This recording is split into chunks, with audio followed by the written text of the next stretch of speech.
bienvenida a esta hora en el estudio de los desayunos 24 horas en Quito a Richard Martínez, ministro de Finanzas. Ministro, buenos días, gracias por acompañarnos. Muy buenos días, Liz. Un saludo a la audiencia. Bueno, para hoy está previsto, y así lo anunció el gobierno, se enviará a la Asamblea con el carácter de urgente este paquete de reformas dentro de la Ley de Crecimiento Económico. ¿Cuál es la expectativa que tienen ustedes como gobierno con este envío, ministro? Así es, Liz, así lo ha dispuesto el señor presidente de la República. Antes que nada, permítame expresar mi solidaridad del equipo económico y del gobierno nacional con el canal, los desmanes que sufrieron hace pocos días con actos de violencia, evidentemente demandan de la solidaridad de todos los ecuatorianos. También con el periodista Paredes, que tuvo un atentado a su vida, y evidentemente nos conmueve a todos lo que ha sucedido en estos días de violencia tan radical por grupos ajenos a la democracia, ajenos al Estado de Derecho, que buscaron desestabilizar. Dicho esto, Liz, el proyecto de ley se enviará el día de hoy tratando de mantener el corazón y el espíritu de ese proyecto de ley. Recordemos que ese proyecto de ley tenía dos componentes. Por un lado, generar un nivel de recaudación para garantizar la sostenibilidad de las finanzas públicas y, por otro lado, facilitar y modernizar el sistema tributario para que los emprendedores puedan tener más oportunidades en el futuro, generar crecimiento económico, generar empleo y generar oportunidades. El proyecto tributario además está acompañado de reformas al Código de Finanzas Públicas para garantizar que el proceso de presupuestación, el control presupuestario sea mucho más estricto para sostener las finanzas públicas en el futuro, y también de reformas al Código Monetario y Financiero para que el Banco Central tenga mucha más autonomía y evitar lo que sucedió en los últimos años, en donde esa falta de autonomía generó que las reservas se vean afectadas, generó que no exista un contrapeso para que la dolarización esté totalmente blindada y garantizada. Ahora, cuando se hizo el anuncio a inicios de este mes de este paquete de medidas, de reformas, en su momento se esperaba recibir por ingresos netos más de 2.000 millones de dólares, 2.273 millones, si no me equivoco, era la cifra, pero casi la mitad provenían de esta eliminación del subsidio a los combustibles. Ahora, con lo que se enviará a la Asamblea, considerando que se está trabajando en un nuevo decreto que reemplace al 883, ¿cómo se compensará de alguna manera ese dinero que se deja de recibir por esa eliminación de los subsidios? Así es, Liz, los objetivos estructurales tienen que ser revisados en función de justamente esta decisión que se ha tomado. La reforma tributaria no tiene cambios sustanciales a los iniciales. Recuerde usted que el gobierno decidió no enviar ninguna reforma relacionada con el IVA, es decir, no incrementar el IVA, y por eso tomó también el camino de los subsidios. La reforma no contiene absolutamente nada relacionado con el IVA, no se plantea ningún incremento de IVA, y todos los elementos positivos de esa reforma están allí. Estimamos nosotros que el próximo año puedan generar recursos por cerca de 450 millones de dólares, y hay buenas noticias dentro de esa reforma. La primera es que se elimina el anticipo del impuesto a la renta. Este es un componente que le quita mucho peso, le genera mucho peso y mucha carga a los microemprendedores, a los microempresarios que tienen que anticipar recursos cuando no tienen liquidez. Entonces le estamos facilitando la vida a los emprendedores. El segundo es que creamos un mecanismo para las microempresas de facilidades de pago, no solamente en el tiempo para aliviarles la carga operativa, pero también hemos diseñado un esquema que les permite pagar el impuesto a la renta de una manera mucho más fácil sobre su ingreso. Simplificamos la vida a los microemprendedores. Un tema importante también es la eliminación de la obligatoriedad de retención de impuestos a más de 100.000 pequeños y medianos emprendedores. ¿Para qué? Nuevamente, para aliviar la carga operativa y que puedan mantener sus actividades económicas concentradas en lo que realmente es, que es un negocio, y no en atenciones a los temas administrativos ni atenciones a los temas tributarios, salvo los que correspondan efectivamente. Hay una serie también de... perdón. No, continúe, ministro. Sí, le decía que hay una serie también de correcciones a ciertos temas que han estado rezagados por mucho tiempo. Por ejemplo, en el caso del sector bananero, en las reformas tributarias anteriores se crearon mecanismos que generaban una especie de doble tributación en el sector. Eso también lo estamos corrigiendo.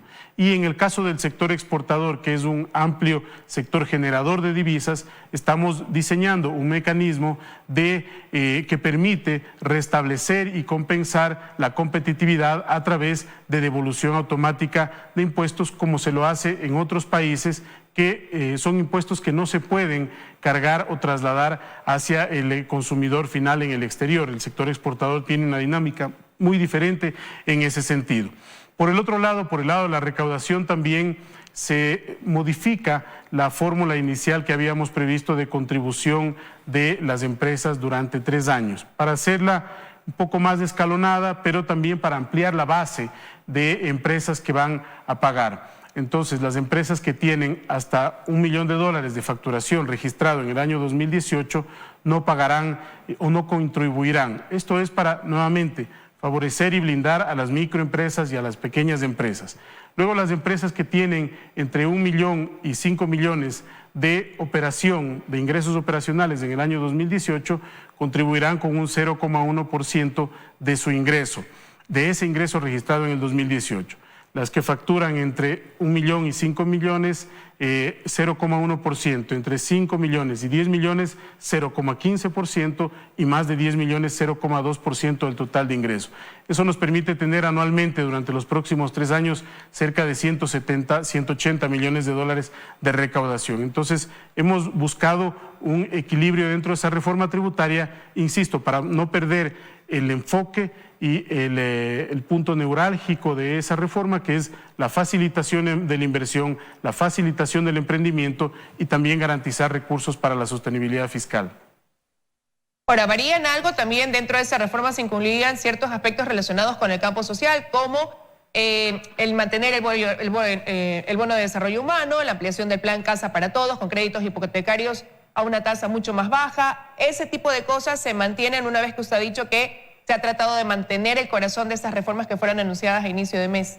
Sí, dentro de esta reforma es muy importante mencionar que el señor presidente ha dispuesto que la reforma laboral se abra también a un espacio de diálogo para invitar al diálogo no a aquellos que ya tienen trabajo solamente, Liz, no a aquellos que ya anunciaron que se van a paralizar nuevamente el 30 de octubre por si acaso, ¿no? Es decir, el país está saliendo de un momento tan convulsionado, paralizó sus actividades y ya hay organizaciones sindicales que están nuevamente anunciando huelga. El país quiere trabajar y el país quiere trabajar en paz. Por eso vamos a invitar a la mesa de diálogo a aquellas personas que no tienen empleo, para que les escuchen también, para que les escuchen a aquellos líderes que hoy anuncian nuevas huelgas sin siquiera darse el tiempo de escuchar a aquellas personas en las que realmente debemos estar enfocados, que son las personas que no tienen trabajo. ¿Por qué digo esto? Porque el sistema, la reforma laboral siempre se planteó con garantías para las personas que hoy están trabajando, es decir, esos contratos laborales no se ven afectados. La reforma laboral va hacia futuro con nuevas modalidades que permitan generar mayor empleabilidad.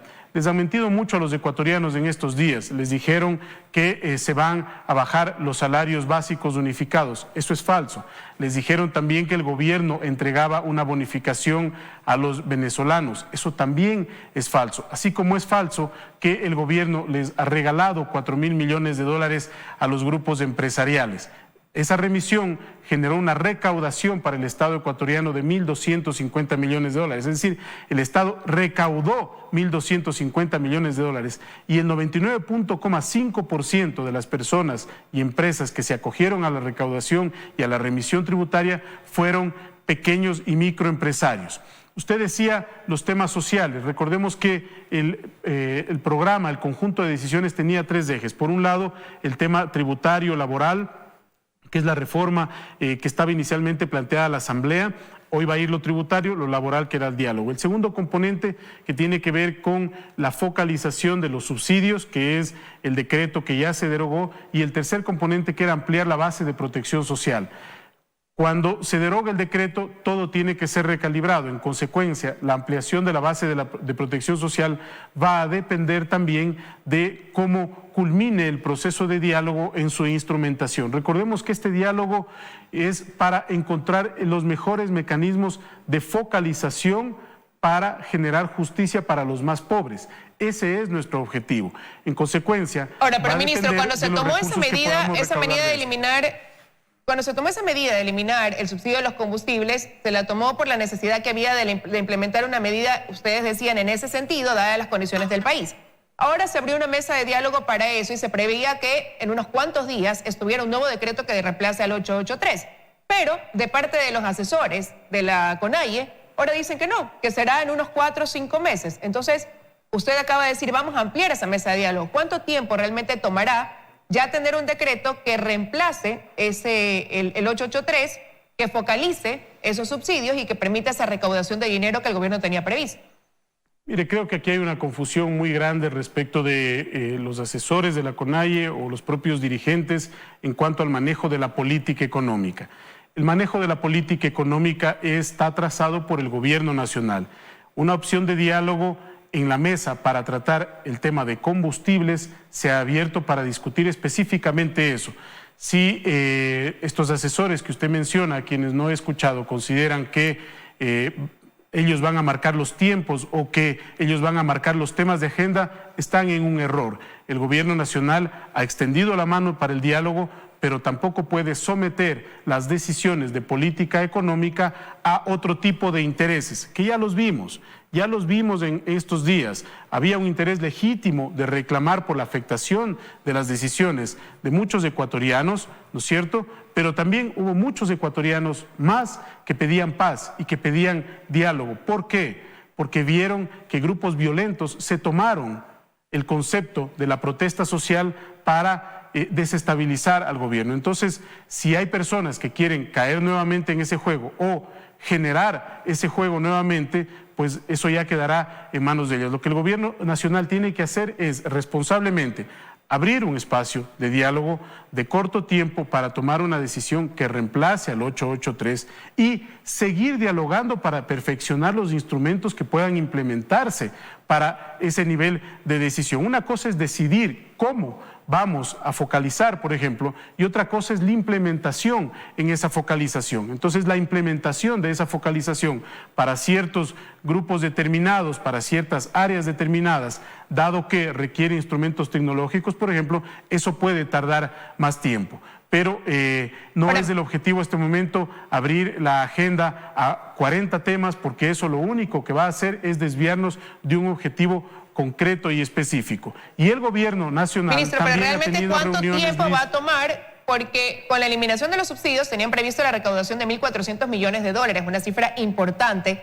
Y ahora resulta que al interior de la misma mesa, Leonidas Giza, dirigente de Cotopaxi y de la CONAIE, ha dicho que no se puede avanzar en ese diálogo mientras no se resuelvan otros temas como el hecho de la liberación de aquellas personas del movimiento indígena que permanecen detenidas o el hecho de que se estén implementando juicios contra miembros de la dirigencia indígena. Entonces, desde ahí ya se anticipa un obstáculo al avance de ese diálogo. Y ahora usted me dice que lo ideal es tenerlo en el corto tiempo. Justamente, Liz, el país tiene que reconocer en este momento quién quiere dialogar y quién no quiere dialogar. Quién quiere dialogar de buena fe y quién pone obstáculos para ese diálogo. Nosotros también, como gobierno nacional, pudiéramos decir entonces, primero que se reparen los daños que se han causado. Primero que se reparen los daños que se han causado para poder dialogar. Los ciudadanos quiteños todavía están consternados por el nivel de daño y jóvenes han salido a arreglar su ciudad. Enhorabuena, jóvenes han salido a limpiar la ciudad. Hay mingas cívicas que están movilizándose este fin de semana. Entonces, aquí no hay condicionamientos para avanzar en el diálogo de un instrumento específico. Eso no se puede dar, Liz, con todo el respeto, pero creo que hay una confusión respecto de ese diálogo. El diálogo claramente establecido y se lo hizo a nivel nacional, se escucharon otras preocupaciones de los líderes indígenas que tienen que manejarse por otro lado. Pero la resolución de ese día, del día domingo, fue revisar el decreto encontrando un nuevo mecanismo que sustituya al anterior. Así que, en nuestra opinión, estos son simplemente obstáculos que se van poniendo en el camino para no encontrar las soluciones. Hay gente que no le interesa el diálogo. Al gobierno sí le interesa el diálogo, y no solamente con ciertos actores, con toda la sociedad. Por eso el presidente de la República, el día de ayer, antes de ayer, ha estado reuniéndose con más de 50 organizaciones sindicales, de pequeños productores, de artesanos, de maestros, de jubilados, para escuchar. Y todos quieren participar en la mesa de diálogo para proponer alternativas, para focalizar de manera adecuada los subsidios para que sean más justos para los más pobres, para proponer alternativas para garantizar que ese subsidio no vaya a los contrabandistas, para garantizar que ese subsidio pueda tener un retorno en los más pobres y que no se quede en las personas que no lo necesitan. Nosotros esperamos que en los próximos días podamos tener ya un resultado inicial de ese primer diálogo, y como le digo, la puerta queda abierta para continuar dialogando sobre la implementación o sobre otros temas que estén relacionados con el subsidio a los combustibles, pero hemos tenido que ajustar las metas. Está claro, Liz, que la meta de 1.400 millones de dólares al menos en lo inmediato no se va a poder dar, y nosotros tenemos que ir calibrando esas metas estructurales de mediano plazo para garantizar sostenibilidad económica con paz social. Bueno, ministro, entonces queda claro que no será cuestión de meses, sino de días el que esté este nuevo decreto, donde la base de la conversación parte de esa focalización de los subsidios. Quiero agradecerle su presencia esta mañana aquí en los desayunos de 24 horas. Muchas gracias.